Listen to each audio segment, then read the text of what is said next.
Hello and good afternoon. Welcome to this week's video update for Friday, April 23rd.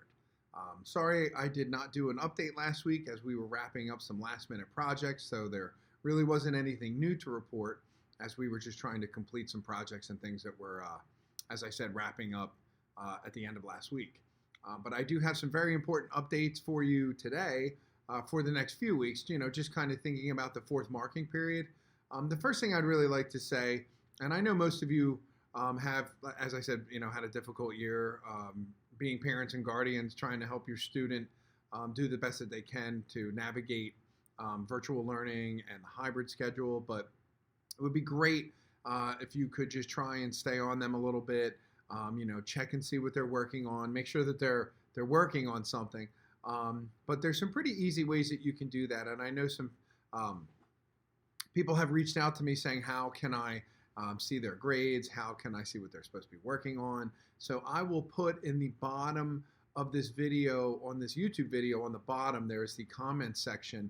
I'll provide all the links down there, but I'll also be putting screenshots, as you'll see, in the next few moments of what everything looks like. So the first thing that you can do from your computer to be able to see what's going on is you can log into their Schoology account.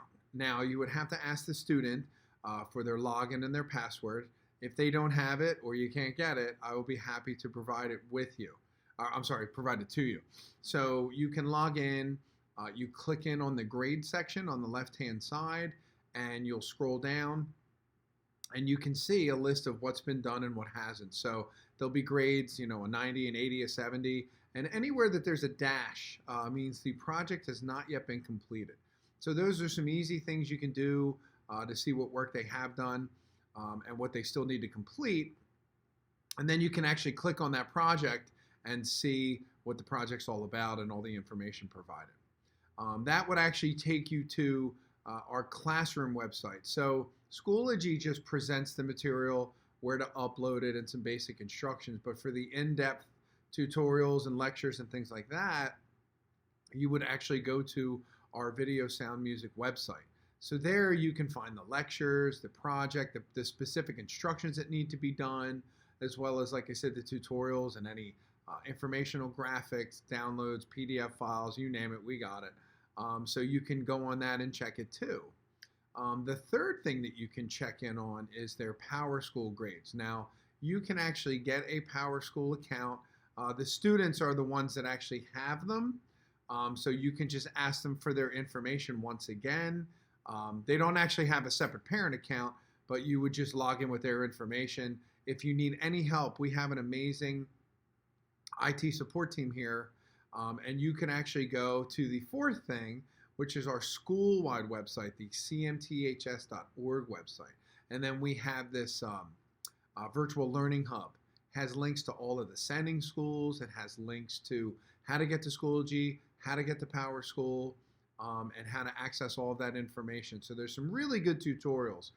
Actually, even though I said it was the fourth thing, you might want to start at the CMTHS main site if you want to see Schoology and PowerSchool first, because it really kind of teaches you and navigates you through it. So with all of those resources, you should be fine. You should be able to keep track and progress. But like I said, we all have busy schedules. So if you have to, or if you want to, just send me an email or send me a text or give me a call. Actually, all of my information is in my email. You can easily find it on the classroom website. But if you actually wanted to have a one-to-one conversation online, just send me an email and we'll set up a time. I'm usually around between 8 and 3. But if you need anything after the fact, I do spend some nights from home working on, grading and things like that and projects. So I'd be happy to set up a Zoom call with you to go over anything that you could possibly need. So moving right along, for those of you that have students that are seniors, we have actually picked a date for our senior graduation, which is Saturday, May 22nd. Make sure your student is going to attend. You'll be receiving an email with a letter explaining graduation, and everyone will need a ticket to comply with COVID restrictions to see how many people we're going to have. Even seniors will also need a ticket. But you'll receive an email and a letter with all the information you need to log in, get your tickets, and get them. So just keep an eye out for that, please. Also, make sure your student filled out for their cap and gown measurements. The cap and gown is free. It's on us as a congratulations. And then they'll actually write in the box how they would like to have their name said at graduation. So keep an eye out for that, seniors. Congratulations. And it's right around the corner. So the next thing that we have going on for our first level students in the class is we just wrapped up a sound effect project, which is actually due this Sunday. It's called Sound and Foley Artists. They're the people that work in movies that make sound effects come to life. You can find that on the classroom website. There's a link to that. Students had 6 videos to choose from where they had to lay down sound effects and then, and or music, and then upload it for grades. There's also an exploratory for all the students that they should be working on. It's called A Day in the Life of Sound, daily sounds that you would hear. So you would be capturing things like the microwave cooking food, or your dog barking, or water pouring before you get a drink of water, or a bird singing outside, or a car driving by. And you're doing a photographic collage with your smartphone with that, but it's called Daily Sounds. The next thing that the returning students, juniors and seniors, they are actually wrapping up a melodies project in songwriting, which will be also due this Sunday. So going into next week, we'll be starting a whole new 2-week project, and for the first level, new students will all be working in Adobe Photoshop. It's a really cool creative arts program specific to photography. It's an industry standard application that all students need to learn. So they're going to do some fun things with that, learn how to crop, color balance, create really cool, what we call surrealistic portraits, like dream or fantasy portraits. So I'll be introducing that project next week. It'll be available on the site on Monday to look at. And the returning students will actually be given an opportunity to work on projects of their own choosing that would fall into the category of either photography, video, or sound.